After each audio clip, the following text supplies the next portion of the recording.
हर subject में होता है, लेकिन ये फिजियोलॉजी में खास करके ये थायराइड के बारे में ये रिसर्च अभी बहुत कुछ होना बाकी है। बहुत कुछ तो आप लोग सुन चुके हैं तनाव के बारे में, जो कि आज के बच्चों से लेके बूढ़ों तक में है। हर आयु वर्ग का अपना अपना एक तनाव का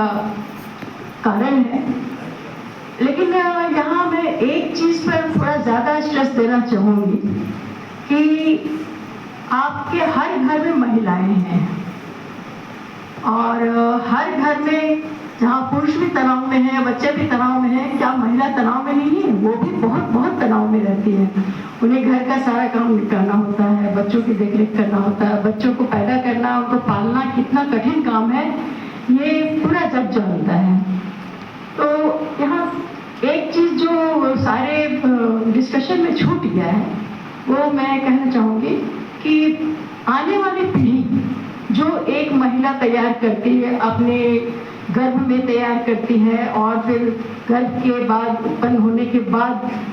उसके बचपन को संभालती है, तो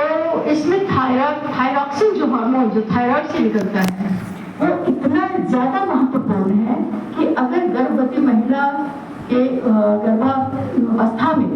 अगर इसकी कमी हो थायरॉक्सिन की, तो बच्चे का मेंटल डेवलपमेंट, ब्रेन का डेवलपमेंट बहुत बहुत अफेक्टेड होता है, बहुत ज़्यादा प्रभावित होता है। और थायरॉक्सिन की कमी या हाइपरथायराइड महिलाओं के बच्चों में ये मेंटली रिटार्डेड या मानसिक रूप से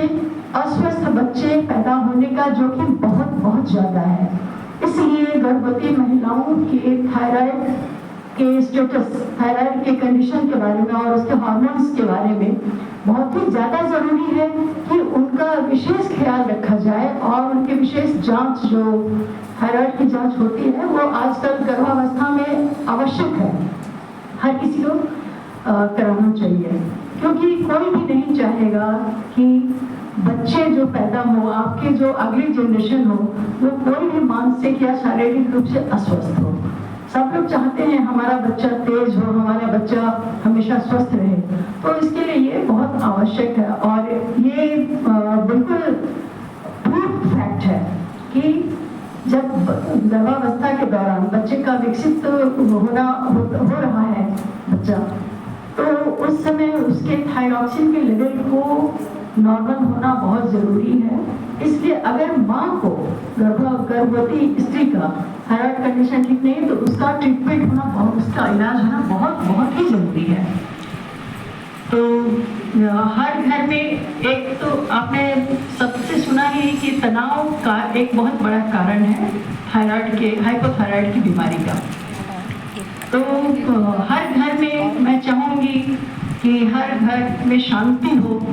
पुरुष भी शांति से अपना काम करें, महिलाएं भी अपना आराम का समय पाते हुए सारे घर का काम भी निपटाएं और वो थोड़ा शांत रहे। मानसिक रूप से शांत रहना बहुत बहुत आवश्यक है, जो कि राजयोग के द्वारा ही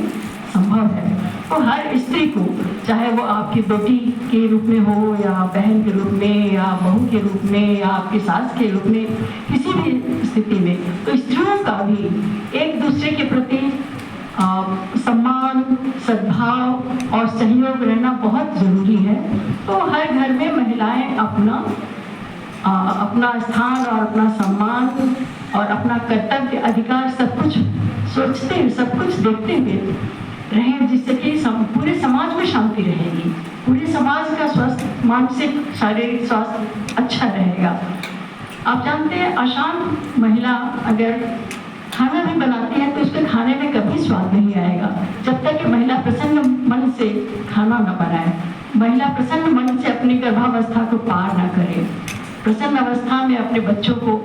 न पाले, तो कितनी सारी समस्याएं पैदा हो जाती हैं। तो इन सब सारी समस्याओं का एक बहुत बड़ा समाधान है कि आप शुरू से ही योगाभ्यास, जो कि राजयोग या सिंपल एक्सरसाइज, साधारण एक्सरसाइज के रूप में होता है, वो जरूर करें। अब यहाँ रिसर्च की बात, तो रिसर्च का तो बहुत बड़ा योगदान आपने सुन ही लिया हर क्षेत्र में, तो मेरा ख्याल है। और अभी एक हमारे कॉलेज में हम लोगों के डिपार्टमेंट में एक और रिसर्च चल रहा है जो कि थायराइड का कंडीशन, थायराइड हार्मोन्स के रिलेशन को मासिक धर्म के समस्याओं से जोड़ा गया है।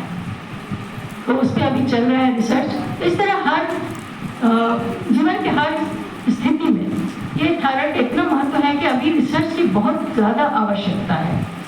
जो कि सारे मेडिकल कॉलेजेस में अभी हो रही है और संभावनाएं आगे भी हैं।